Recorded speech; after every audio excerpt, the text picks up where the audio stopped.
আসসালামু আলাইকুম প্রিয় বন্ধুরা, আমি আসলে ফেসবুকের মূল্যবান মাত্র 3টা টিপসের কথা বলবো। যারা ফেসবুকে সফল হতে চান এবং ফেসবুক আপনার স্বপ্ন, ফেসবুকের জার্নি আপনার রাতে দিনে সব সময় কাজ করে। আসলে মূল কথা হচ্ছে ফেসবুকের নতুন বন্ধু যারা আছেন তাদের জন্য ভিডিওটা আমি খুব গুরুত্বপূর্ণ 3টা টপিক নিয়ে আসছি। আশা করি যে আপনার ভালো লাগে, আপনার টাইমলাইনে শেয়ার করে রাখবেন, সবার কাজে লাগবে। চলুন কাজের কথায় আসি। প্রথমত হচ্ছে ফেসবুকে যদি আপনি সফল হতে চান, আপনার হাতের যে ফোনটা আছে সেই ফোনটা যদি আইফোনের মতো না হয়, কিন্তু আইফোনের রেজলিউশন যেটা আসে মানে সেই সমপরিমাণ রেজলিউশনের একটা ফোন আপনাকে নিতে হবে।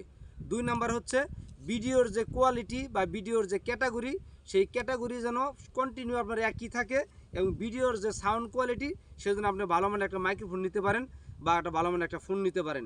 তো ভিডিওর সাউন্ড কোয়ালিটি আর ভিডিওর যদি ফোন কোয়ালিটি সব কিছু মিলে যদি ভালো থাকে, তাহলে ভিডিওগুলো আপনার ফেসবুক কিন্তু রিচ এঙ্গেজমেন্ট অ্যালগরিদম আরও অন্যের কাছে সাজেস্ট করে। 2 নম্বরে যদি আমরা আসি, ফেসবুকে যদি নিয়ম মেনে কাজ না করেন তাহলে কিন্তু কোনো কিছু হবে না। যেমন আপনি যদি সুস্থ থাকতে চান, আপনি যেমন 3 বেলা খাবার খেতে হয় নিয়ম মেনে, ঠিক আছে, তারপরে মনে করেন যে বিভিন্ন কিছু নিয়মের মাধ্যমে জীবন চলে, ঠিক তেমনি ফেসবুকে সফল হতে চলো আপনাকে নিয়ম মেনে মিনিমাম 3টা ভিডিও পোস্ট করবেন, তারপরে 2টা ছবি পোস্ট করবেন।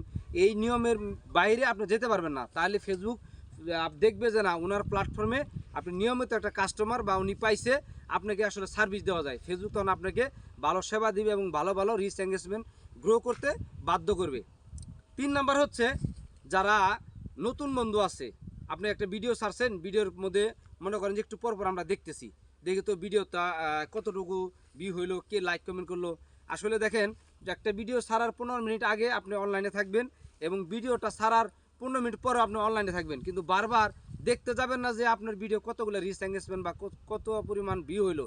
তাইলে কিন্তু আপনার ভিডিও আপনি বারবার দেখতেছেন, এতে ফেসবুক কিন্তু মনে করবে আপনার ভিডিও তো আপনি দেখতেছেন।